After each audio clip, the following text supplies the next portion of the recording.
السلام علیکم ورحمۃ اللہ وبرکاتہ۔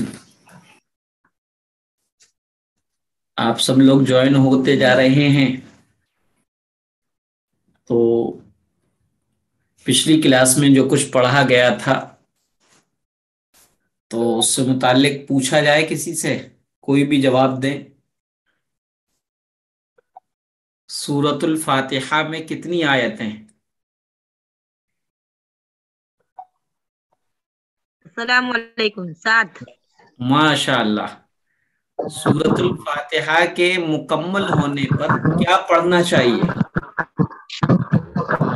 آمین۔ آمین کہنا چاہیے۔ ماشاء اللہ۔ سورۃ الفاتحہ کے دو نام بتائیے، کوئی بھی۔ الحمد شریف سورہ شفا۔ ماشاء اللہ۔ اس کی فضیلت بتائے کوئی۔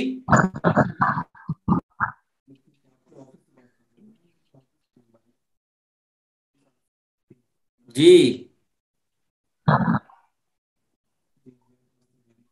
دوبارہ پوچھیے، کیا؟ میں نے پتا نہیں مجھے۔ یہ کہہ رہا ہوں سورۃ الفاتحہ کی فضیلت کیا ہے؟ الحمدللہ رب العالمین، اللہ کے لیے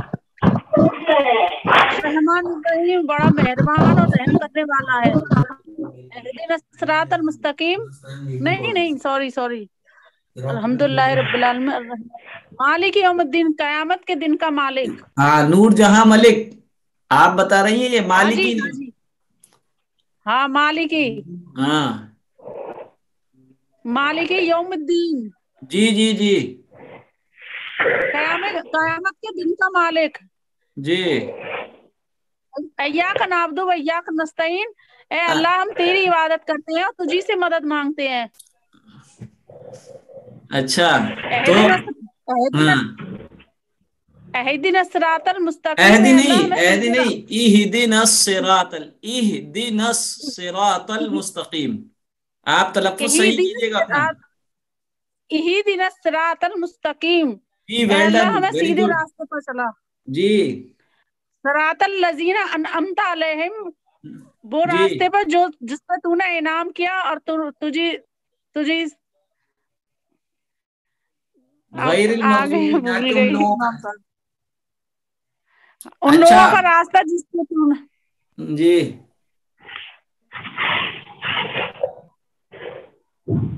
اچھا، دعا و سنت میں سے کوئی بھی یہ بتائے کہ اگر کھانا کھانے کے وقت دعا پڑھنا بھول گئے تو درمیان میں کیا پڑھنا چاہیے؟ بسم اللہ اولہ وآخرہ۔ کیا معنی ہے اس کے؟ اولا وآخرہ، کیا معنی ہے؟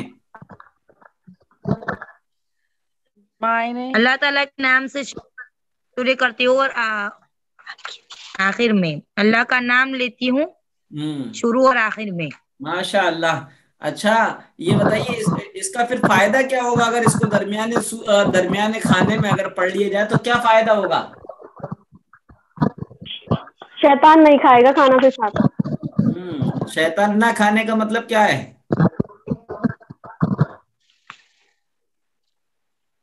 یعنی کھانے کی برکت لوٹ آئے گی، جو اللہ نہ پڑھنے کی وجہ سے جو ختم ہو گئی تھی وہ برکت لوٹ آئے گی۔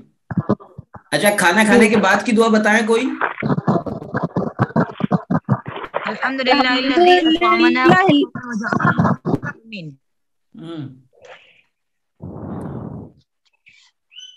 مانے بتا رہی ہوں۔ جی بتائیے۔ الحمدللہ الذی اطعمنا وسقانا وجعلنا من المسلمین۔ اچھا مانے بتائیے گا۔ نہیں معلوم۔ اچھا کوئی بات نہیں، اور کسی کو معلوم ہے؟ جی بتائیے، نور صبا کون بتا رہے ہیں؟ شکر ہے اس اللہ کا جس نے ہمیں کھلایا اور پلایا اور بنایا ہم کو مسلمانوں میں سے۔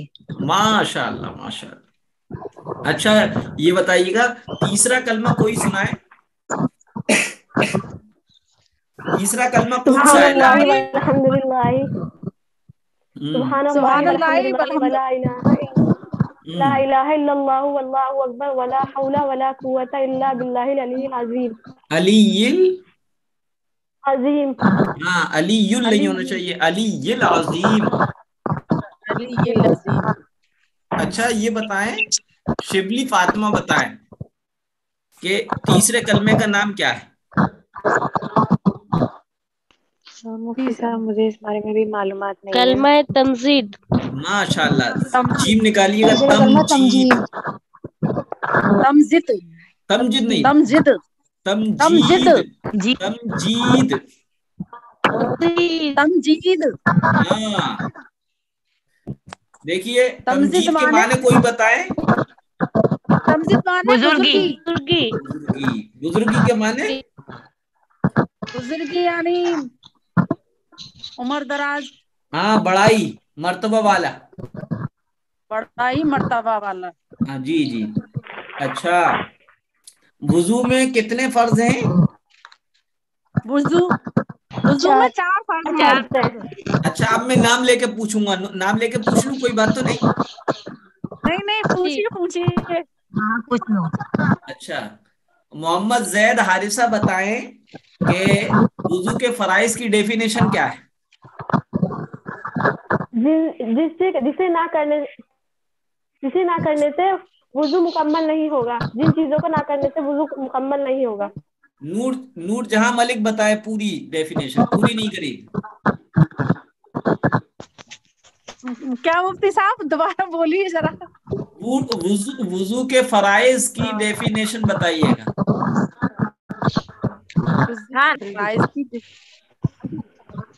اچھا ترنم ناظرین بتائیں.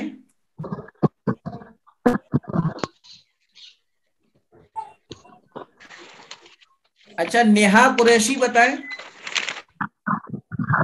جی السلام علیکم. وعلیکم السلام. آپ بتائیے وضو کے فرائض. وضو کے 4 فرائض ہیں.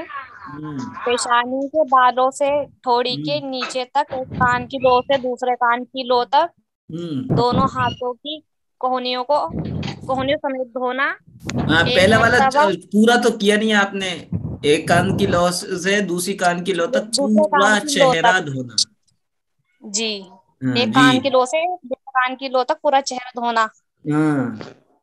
دونوں ہاتھوں کو کوہنیوں سمیت دھونا ہاں ایک مرتبہ. ہاں ایک مرتبہ چوتھائی سر کا مسح کرنا. ہاں. دونوں پاؤں ٹخنوں سمیت ایک مرتبہ دھونا. ماشاء اللہ. اچھا اب آپ زینت بتائیں کہ وضو کے فرائض کتنے ہیں؟ چلیے نسرین بیگم بتائیں. 4 فرائض ہیں. اچھا ترنم ناظرین بتائیں گی. 4 فرائض ہیں. ماشاء اللہ. اچھا غار ہرا بتائیں. 4 فرائض ہیں. اچھا اردو کی 4 فرائض ہیں. ماشاء اللہ. یہ بتائیے وضو کے فرائض کی ڈیفینیشن ڈاکٹر سعدیہ جعفری بتائیں.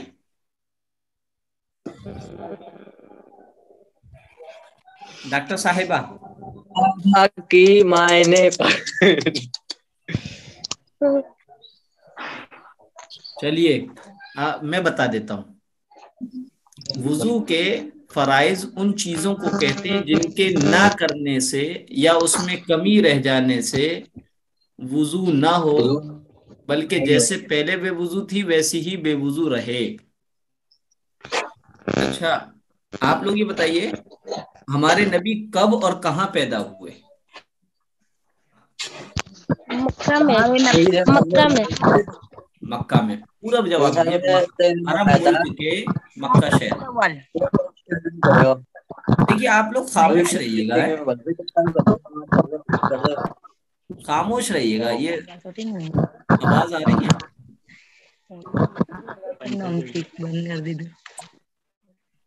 جی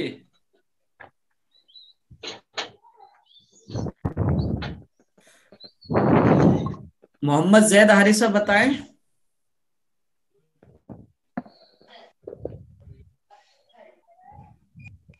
تسمین بانو بتائیں. عائشہ بہن بتائیں. Prophet was born on 12th Rabiul Awwal.